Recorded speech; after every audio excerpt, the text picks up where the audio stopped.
Video কেটে দিলি কেন? কেটে গেছে, সমস্যা নেই, ওটা আছে ভিডিও।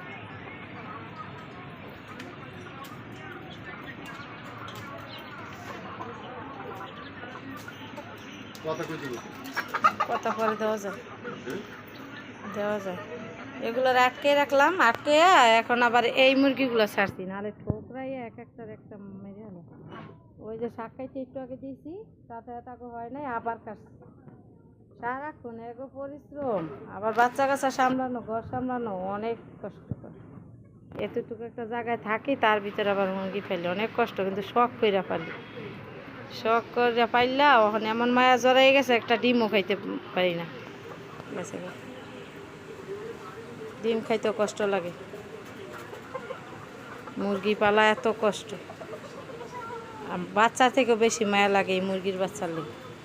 মাশাআল্লাহ দিলে দেশ গ্রামে শুনি মুরগি নাকি মারা যায়, আল্লাহ রহমতে আমার মুরগি কিছু হয় না, কারণ আমি সবসময় এই যে আটকে পালি, খাবার দাবার টাইম টু টাইমে খাওয়াই, চাল খাওয়াই প্রতিদিন প্রায় 3টি মানে 1 কেজির কাছাকাছি চাল দিই, তারপরে শাক কাইটটা দিই, তারপর মুরগির খাবার কিনা, সোনালি খাবার কিনা খাওয়াই। ওই যে মুরগি গেছে নিয়ে আসেন, বুড়া মুরগিটা, যে মুরগি থেকে এত বাচ্চা, ওই মুরগিটা ছাড়লেই রাস্তায় জায়গা, কারণ ওই মুরগি সব রাস্তাঘাট চেনে, আর এই বাচ্চারা চেনে না, তাই ওগুলো ছাড়লে ওরা যায় না, ওরা সব সময় বাসায় থাকে। আর এই বুড়া মুরগিটা ছাড়লেই রাস্তায় জায়গা, কারণ ও সব কিছু চেনে, ও সব রাস্তাঘাট চেনে। এই মুরগি থেকেই আমার সব মুরগিগুলো হয়েছে। আমার 20-21টা মুরগি চুরি হয়ে গেছে, এরকম একটা করে আমার নিজস্ব লোকেরাই চুরি করতো।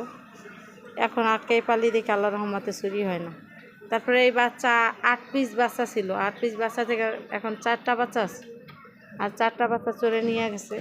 আর এগুলো 7টা ছিল, এখন 5টা আছে। একটা ওমে বইছে, বাচ্চা ফুটাবে, বড় হয়ে গেছে মাশাআল্লাহ দিল, অনেক বড় হয়ে গেছে। আর এগুলো এই যে দোয়া করবেন আমার মুরগির জন্য,